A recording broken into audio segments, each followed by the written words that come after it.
cooking? Oh, hi, Miss Lehnert. I'm cooking a special soup for my sick friend, Divine Duck. It's called Cricket and Fire Ant Creme de la Creme. Would you like to try some? No thanks. Maybe later. Why don't you tell me about your card? Oh, yes. Well, I made this special card for Divine Duck to make her feel better. I wrote her a special poem and drew a fabulous picture in it.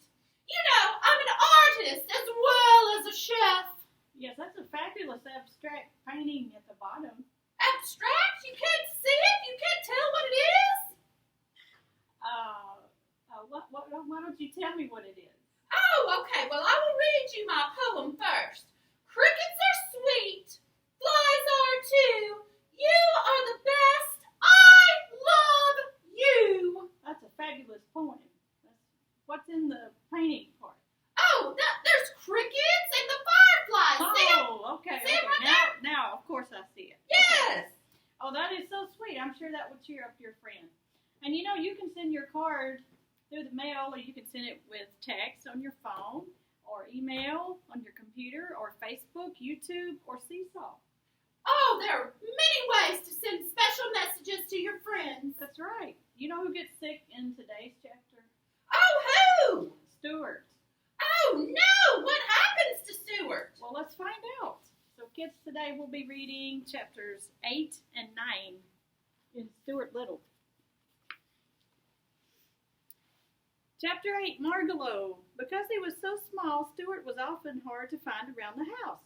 His father and mother and his brother George seldom could locate him by looking for him. Usually they had to call him, and the house often echoed with cries of, "Stuart!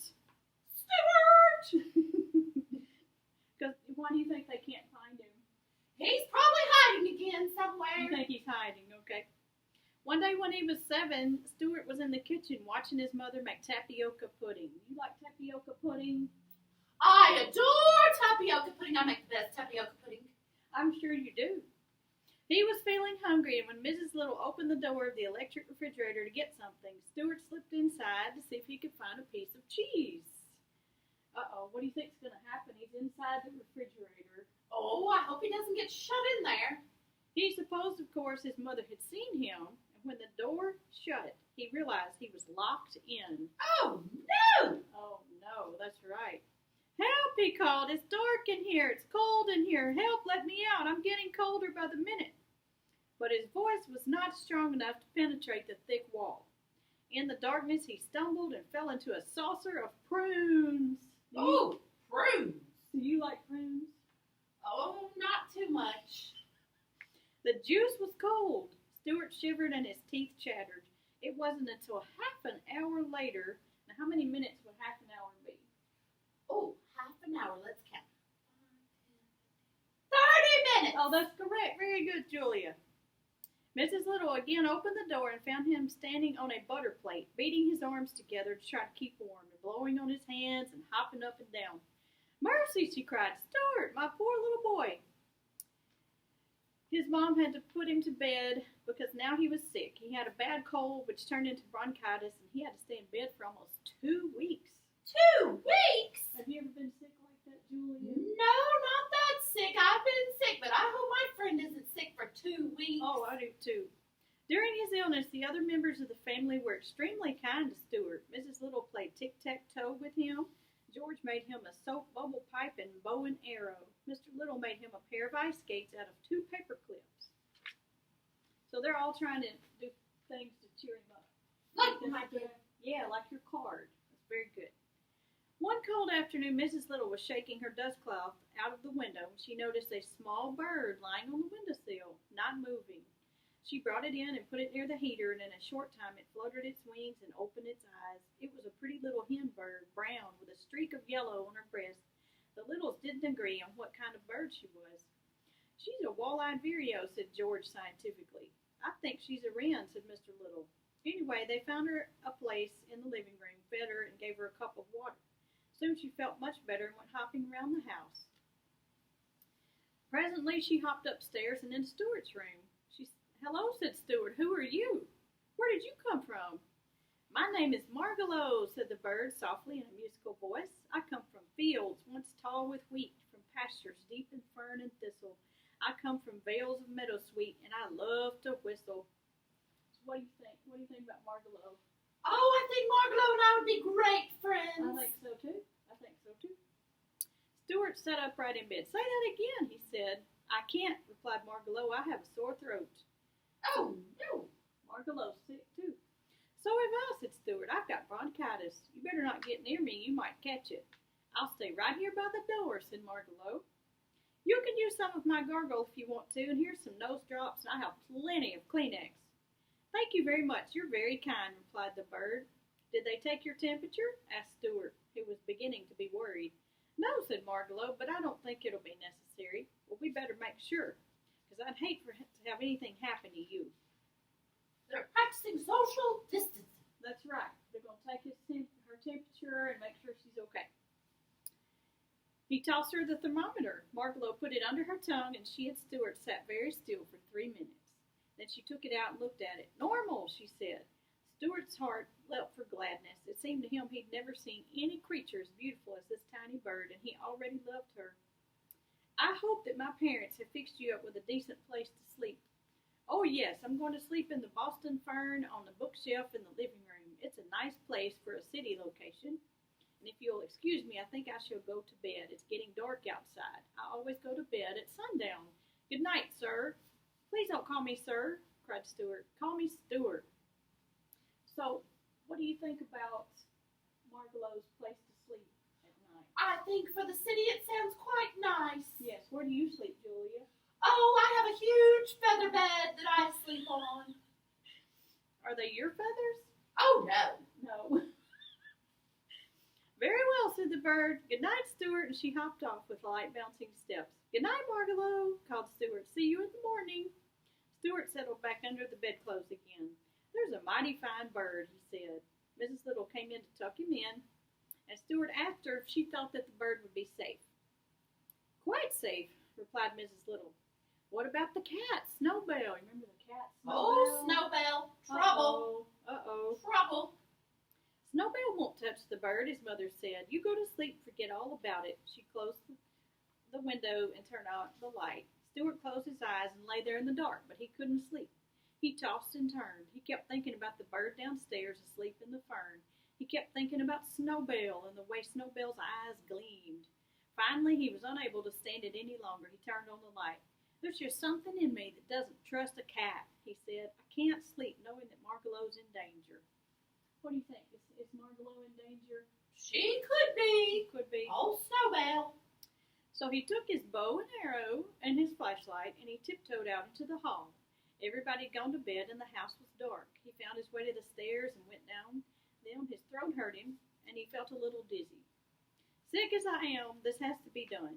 Being careful not to make a sound, he stole across to the lamp by the bookshelf, shinnied up the cord, and climbed out onto the shelf. There was a faint ray of light from the street lamp outside, and Stuart could dimly see Margalo asleep in the fern, her head tucked under her wing. Then he hid behind a candlestick and waited. For half an hour he saw nothing. The clock struck 10 loudly, and before the sound of the last stroke died away, Stuart saw 2 gleaming yellow eyes peering out from behind the sofa. Who do you think that is? It's gotta be that cat. So, thought Stuart, I guess there's going to be something going on after all. He reached for his bow and arrow. What do you think he's going to do with that bow and arrow? Oh, he might shoot it at the cat. What if he misses? What could happen to Stuart? Oh, he's gonna be in trouble. The eyes came nearer. Stuart was frightened, but he was brave, even when he had a sore throat. He placed the arrow against the cord of the bow and waited. Snowbell crept softly toward the bookshelf and climbed noiselessly up into the chair close to the fern where Margalo was asleep. Then he crouched, ready to spring. His tail was waving back and forth. His eyes gleamed bright. Stuart decided the time had come. He knelt down, bent his bow, and took careful aim at Snowbell's left ear, which was the nearest thing to him. And he shot the arrow straight into the cat's ear. Ow! Snowbell squealed with pain and jumped down and ran off toward the kitchen. A direct hit, said Stuart. Thank heavens. Well, there's a good night's work done, and he threw a kiss toward Margalo.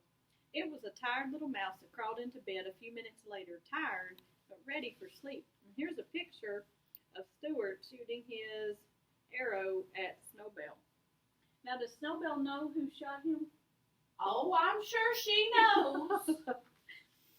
Chapter 9, A Narrow Escape.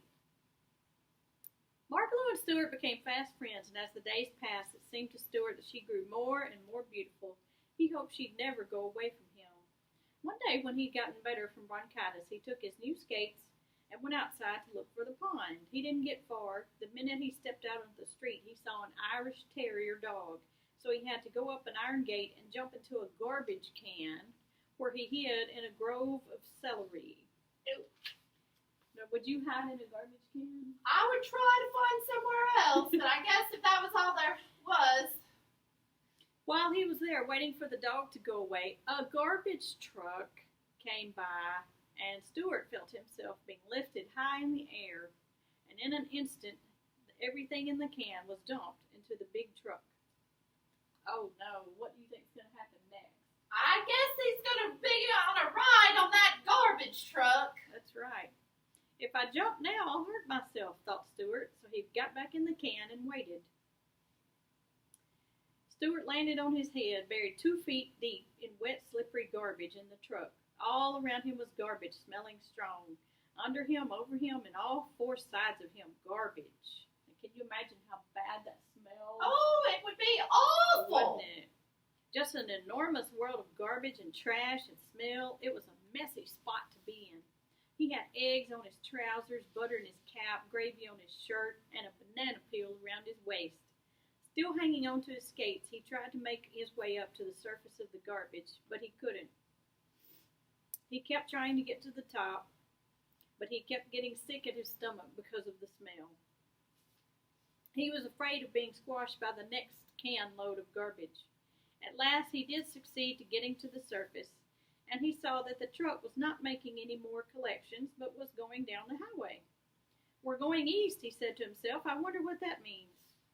Where do you think they're taking the garbage? To the dump. What's going to happen at the dump? I don't know. It could be very scary there. It could be very scary. There was no way for him to get out of the truck. The sides were too high. He just had to wait.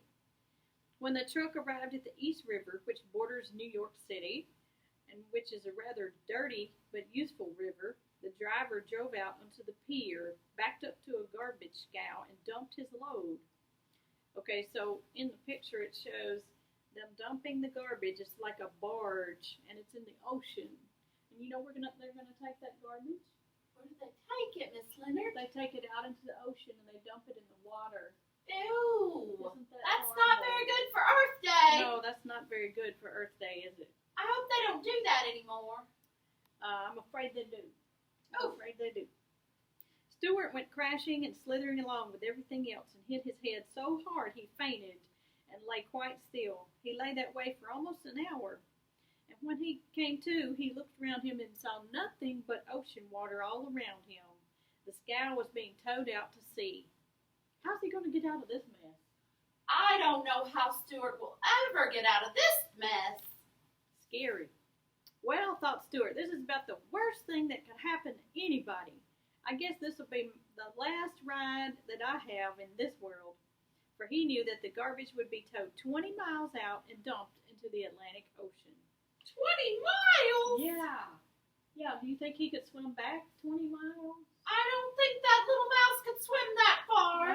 I'm afraid he couldn't either. Doesn't look too good for Stuart, does it? Poor Stuart.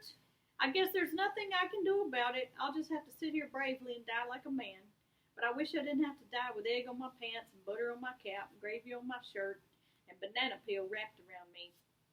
He began to be very sad and think of his home, his father and mother, and his brother and Margalo and Snowbell, and how he loved them all, except for, who do you think? Snowbell.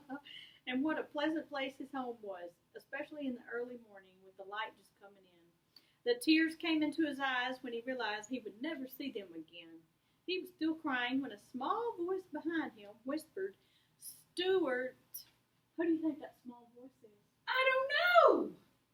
He looked around through his tears, and there sitting on the Brussels sprouts was Margalo. Margalo saves the day! Margalo, how did you get here?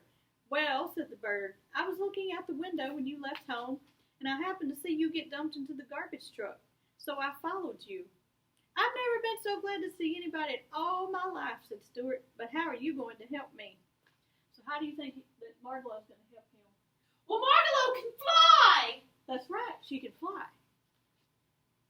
I think if you hang on to my feet, said Margalo, I can fly ashore with you. It's worth trying. How much do you weigh?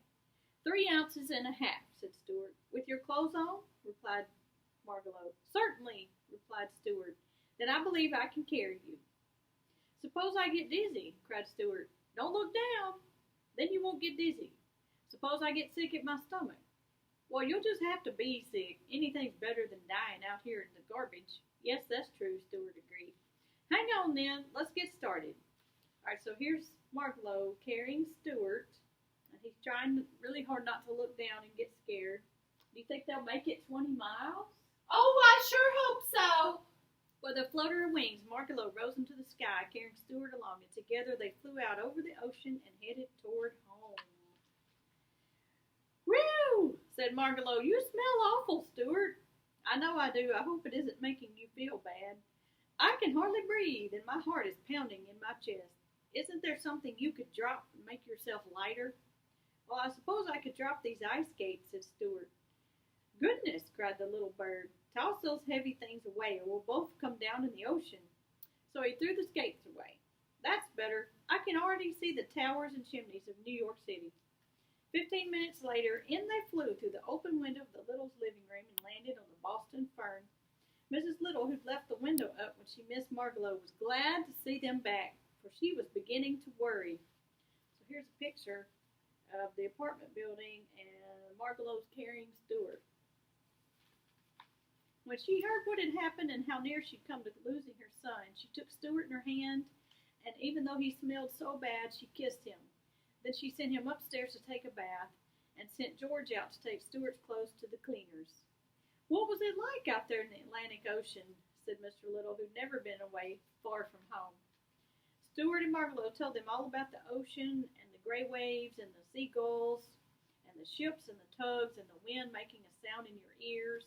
Mr. Little sighed and said someday he hoped to get away from business long enough to see all those fine things. Everyone thanked Margalo for saving Stuart's life, and at supper time, Mrs. Little made her a very special cupcake. It had seeds sprinkled all on the top. And here's a picture of the special cupcake that Mrs. Little made for Margalo. So what do you think about that? I love the idea of the cupcake with the bird seed on top. That's divine. I bet that tastes pretty much like your soup there. What do you think? Yes, my cricket and fire ant creme de la creme. What kind of adventures do you think they will have next week? There is no telling what those two will get into, but I sure hope it's not any trouble. Right. So tune in next week for chapter 10 and 11, guys. Bye. Bye, guys.